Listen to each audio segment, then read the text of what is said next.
dehidrasi nggak sih? Tahu. Apa yang dimaksud dengan kulit dehidrasi? Kulit dehidrasi itu ini nggak sih kayak kurang lembab sama kulitnya kering. Menurut kamu, orang yang sering begadang tapi pakai skincare ngefek ke kulit wajah nggak sih? Kalau ngefek atau enggak, aku nggak bisa kalkulasi ya. Yang pasti itu akan mengurangi efektivitas dari skincare itu sendiri. Soalnya kan kalau kita tidur itu, sel-sel tubuh kita ini akan meregenerasi termasuk sel kulit. Kalau misalkan kita kurang tidur tapi tetap pakai skincare, otomatis ya bakal berkurang nggak sih efektivitasnya? Kamu pakai sunscreen nggak? Pakai. Menurut kamu, maksimal SPF yang ideal untuk kulit berapa sih? 30. Kenapa? Karena untuk proteksi kulit dari sinar UV.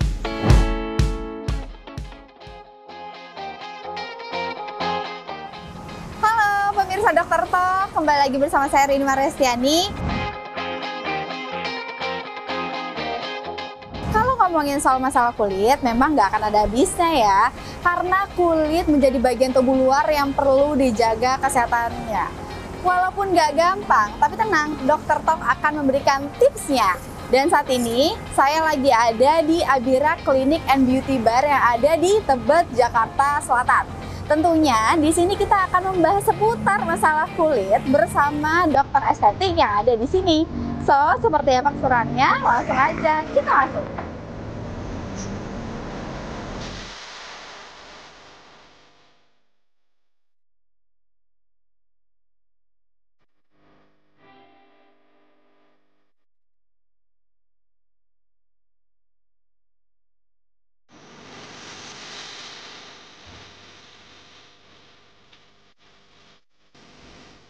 Halo Kak, selamat datang di Abira. Silakan duduk. Dengan Karini ya, yang mau betul. konsultasi dengan Dokter Cahya tentang masalah kulit. Iya, betul, Mbak. Tapi sayangnya Dokter Cahya belum datang Kak, mohon maaf. Oh gitu, ya udah. Aku sembari lihat katalog dulu deh Mbak. Boleh. Mbak, tapi kayaknya sembari nunggu Dokter Cahya, aku mau treatment manicure dulu deh. Boleh. Ya, aku bantu anterin ya Kak. Oke, Mbak. Iya. Mari Kak.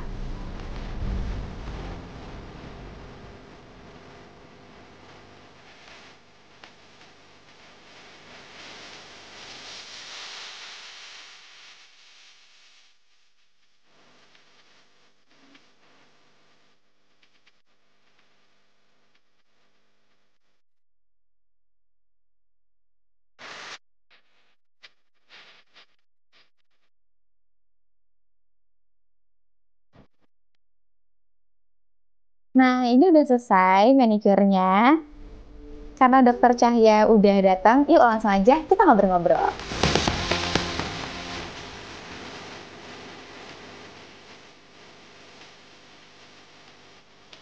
Ya pemirsa, akhirnya saya bertemu langsung dengan founder sekaligus dokter estetik yang ada di Abira Clinic, Dokter Cahya Fitriani. Halo Dok, gimana kabarnya Dok? Alhamdulillah. Alhamdulillah baik ya Dok ya. Oke Dok, ada beberapa pertanyaan nih yang akan saya tanyakan kepada dokter untuk membahas seputar masalah kulit, terutama faktanya. Salah satunya itu adalah kulit dehidrasi. Nah, ternyata bukan cuma tubuh aja Dok ya yang bisa dehidrasi, ternyata tuh kulit pun juga bisa gitu. Tapi banyak orang yang salah kaprah dalam menanggapi antara kulit dehidrasi dan kering. Nah, sebenarnya apa sih Dok yang dimaksud dengan kulit dehidrasi? Oke, jadi kulit dehidrasi itu sangat berbeda pasti dengan kulit kering. Karena kalau kulit dehidrasi, pada orang yang kulitnya tipe berminyak, itu juga bisa dehidrasi. Sebenarnya untuk definisinya literally itu kulit dehidrasi adalah kulit yang pastinya kekurangan cairan. Nah, kekurangan cairan ini ada beberapa faktornya. Salah satu faktornya itu adalah aquaporin, di mana saluran air yang mengairi sama nih, ini bayangannya kayak sawah kali ya, kan harus diairi. Nah, itu tuh banyak jalurnya, di mana jalur-jalur itu kekurangan air. Gitu. Nah, kalau misalnya udah seperti ini, bagaimana cara mengatasinya? Karena kan kalau misalnya kulit dehidrasi itu kan pasti butuh yang namanya treatment. Betul. Pasti butuh yang namanya menjaga pola makan sehat gitu. Itu gimana Dok? Baik, jadi kalau untuk kulit dehidrasi itu sebenarnya kuncinya ada di nutrisi. Saluran ini yang bawa makanan, yang ngasih makanan ke kulit-kulit kita, ke sel-sel kulit kita. biar dia beregulasi itu tuh 70%-nya mengandung air. Jadi namanya adalah hidroregulasi. Hidroregulasi itu dimana kayak regulasi tapi hidro air. Jadi regulasi airnya itu harus terpenuhi. Salah satu yang paling penting sih, yang paling gampang banget minum kali ya. Sama-sama kayak tubuh, karena kan kulit juga salah satu bagian dari tubuh, salah satu organ tubuh. Kalau minumnya tercukupi, insya Allah nggak akan dehidrasi. Jadi pasti karena minumnya tidak tercukupi pertama. Yang kedua, faktor lingkungan sekarang lagi kencang banget nih. Cuaca ya dok ya. Cuacanya, panasnya kayak rata-rata di atas 35 derajat. Betul, ya. Sehingga faktor humectant atau natural moisturize factor yang ada di dalam tubuh itu tuh berkurang.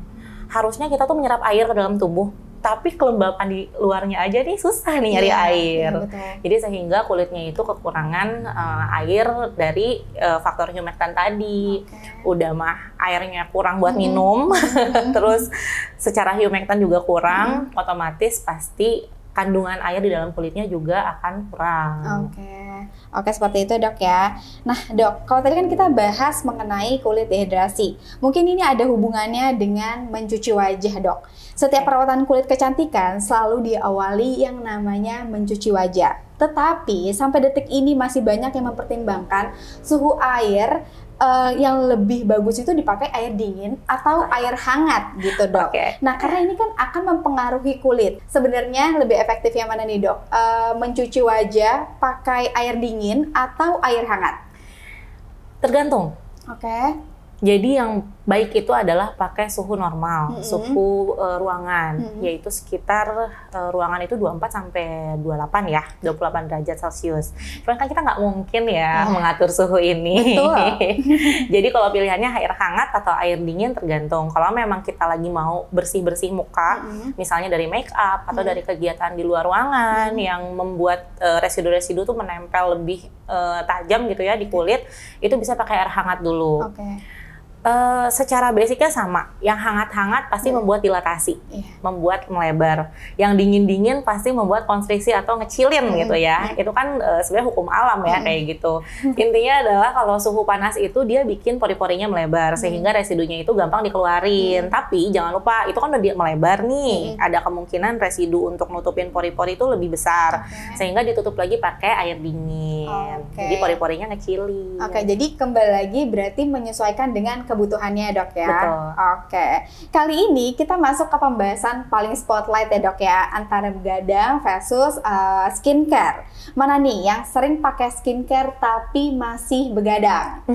Dan mungkin ada beberapa teman-teman di sini yang begadang tapi masih pakai skincare nih dok, tapi berujung kok wajahnya nggak glowing, yang ada malah menimbulkan masalah baru di kulitnya gitu. Nah sebenarnya sering begadang tapi pakai skincare itu ngefek nggak sih dok di kulit? Kayak gini, kalau misalnya pakai skincare terus begadang berarti secara metabolitnya juga nggak bagus. Kayak kita makan tapi nggak dicerna. Pasti nggak akan berefek kan. Jadi hasil yang paling baik itu kenapa sedang tidur, karena kalau kita lagi tidur organ-organ yang lain istirahat, metabolisme kita kerja. Jadi kalau misalnya skincare-nya dipakai, dikasih makan kulitnya tapi kulitnya nggak bekerja secara maksimal, kan sayang. Jadi nggak ada hasilnya. Makanya kalau misalnya begadang terus pakai skincare jangan berharap terlalu tinggi karena yang dicerna, balik lagi, skincare, treatment apapun itu dimasukin nutrisi, yang kerja tetap tubuh kita, yang kerja tetap kulit kita. Jadi kalau kulitnya nggak bisa kerja ya sama aja. Jadi ini jawabannya itu adalah nggak ngefek gitu ya dok ya? Mungkin tetap akan ngefek karena kan tetap dapat nutrisi, tetapi tidak akan maksimal hasilnya. Seperti itu, seperti itu ya dok ya. Nah terakhirnya dok, kita akan bahas rangkaian skincare yang wajib dipakai, yaitu adalah sunscreen. Salah satu pertimbangan dalam memilih sunscreen itu adalah kan kandungan SPF-nya. Nah, di luar sana nih banyak banget dok produk yang dijual mulai dari SPF 25 sampai 50 gitu. Main asal pilih aja, kadang itu membuat kita tuh sulit untuk menentukan pilihan. Sebenarnya itu yang mana sih yang cocok. Malah nih kadang kalau misalnya di rumah pakai SPF 50, tapi kalau misalnya di luar pakai SPF-nya 30 yang lebih rendah gitu dok. Nah, sebenarnya apa perbedaan antara SPF 30, 45 dan juga 50 dok? Baik. Jadi untuk SPF ini sendiri sebenarnya masih kontroversi ya untuk artinya. Jadi SPF ini kan sun protection factor. Nah, SPF tersebut tuh sebenarnya nggak ada waktu yang bisa menentukan. Jadi SPF itu perbedaannya antara 30, 45, dan 50 adalah kekuatan dia untuk memproteksi kita dari UV, baik itu UVA atau UVB. Biasanya sekarang sih udah rata-rata memproteksi UVA untuk aging atau UVB untuk sunburn ya. Perbedaan signifikannya sebenarnya tidak ada di SPF tersebut karena itu hanya kekuatannya aja. Nanti perbedaannya akan kembali ke cara kita berinteraksi dengan lingkungan. Kalau kena air ya otomatis harus diulang. Jadi bukan 30 SPF 300 menit, 50 SPF 500 menit. Itu mungkin akan berlaku kalau nggak ngapa-ngapain kayak gitu. Karena kan perumpamannya itu kayak 50 SPF dikali 10 kali lipat. Correct me if I'm wrong, kayak tiap penelitian berbeda-beda, cuman rata-rata seperti itu 50 kali 10 kali lipatnya, jadi 500 menit berarti kan 8 jam gitu. Nah cuman kan itu nggak akan berlaku kalau kita kena air, berkeringat, otomatis harus di-reapply. Makanya biasanya per 2 jam sekali di-reapply, kalau di dalam ruangan 3-4 jam kali di-reapply. Nah kata ini dok, kalau misalnya mau sunscreen-nya itu bekerja secara efektif, ini harus dengan 2 ruas jari. Itu benar nggak sih dok? Jadi gini, kalau misalnya sunscreen itu ada 2, ada sunscreen dan ada sunblock. Ini biasanya orang bingung ini nih sunscreen apa, sunblock apa. Jadi cara kerjanya tuh beda. Untuk lebih tenarnya tuh sekarang kalau sunscreen dia dibilangnya sunscreen chemical. Kalau sunblock itu physical atau mineral. Nah kalau yang sunscreen itu kerjanya adalah menyerap UV menjadi panas di kulit, kemudian nanti dia akan teruapkan. Sedangkan kalau sunblock itu kerjanya adalah memantulkan sinar UV. Gitu. Jadi balik lagi, kalau misalnya dia pakai sunscreen, kena panas terus dia terserap, lama-lama kan sunscreen-nya hilang. Iya betul. Nah makanya harus pakai 2 ruas jari. Menurut penelitian yang ada, 2 ruas jari ini cukup untuk melindungi wajah dari sinar UV selama kurang lebih tadi tergantung SPF-nya. Kemudian kalau sunblock itu dia karena kerjanya memantulkan sehingga tidak perlu di-reapply kalau tidak luntur. Misalnya nggak berkeringat di rumah aja atau nggak kena air, itu nggak perlu di-reapply. Gitu. Nah berarti kalau misal pakai sunscreen misalnya nih 2 ruas jari ini tapi kecil-kecil gitu, sedikit-sedikit gitu maksudnya dok. Itu tuh efektif nggak sih bagi kulit wajah gitu dok?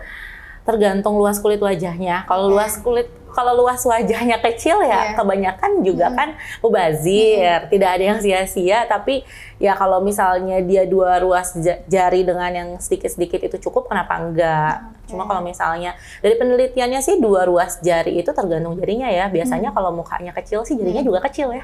Iya bener lagi. Harusnya gitu nggak? Iya. Jadi maksimalnya itu adalah 2 ruas jari, kembali menyesuaikan dengan wajahnya dengan luas kulit wajahnya. Seperti itu deh Kak. Dok, sebelum sesi ngobrol-ngobrol kita berakhir, kita main games dulu. Nanti saya kasih pertanyaan, dokter jawab cepat, oke? Oke. Dok. Agak deg-degan nih.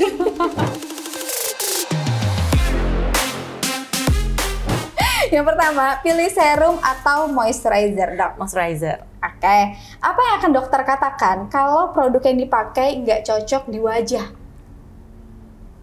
Ganti ke yang lain? Mengelap wajah pakai tisu atau handuk? Handuk 1 kali pakai. Kenapa dok alasannya dok? Tergantung ya, kalau tisu itu kan kertas. Base-nya kertas, selembut apapun, kecuali emang facial tisu sekarang juga agak kurang dipercaya ya, karena agak tajam. Sekali lagi kita kan kulit wajah itu kan tipis-tipis, itu bisa bikin luka yang kasat mata. Kalau misalnya dia luka kasat mata terus terbuka perlukaan yang membuat bakteri itu masuk, kan bisa jadi jerawatan. Jadi lebih memilih handuk 1 kali pakai? Ya, handuk yang khusus untuk wajah. Yang terakhir, 1 kata buat Abira Klinik. Fabulous. Tepuk tangan dulu dong, semuanya dong. Wih. Dokter, thank you so much untuk sharing sessionnya hari ini. Senang banget ketemu dokter dengan segala insight yang diberikan. Terima kasih juga kepada teman-teman yang sudah nonton Dokter Talk. Jangan lupa untuk terus nonton Dokter Talk karena seputar masalah kulit kita akan bahas di sini. Saya Rin Warestani pamit dan Dokter Cahya Fitriani. Sampai jumpa di See You Next Episode. Bye-bye.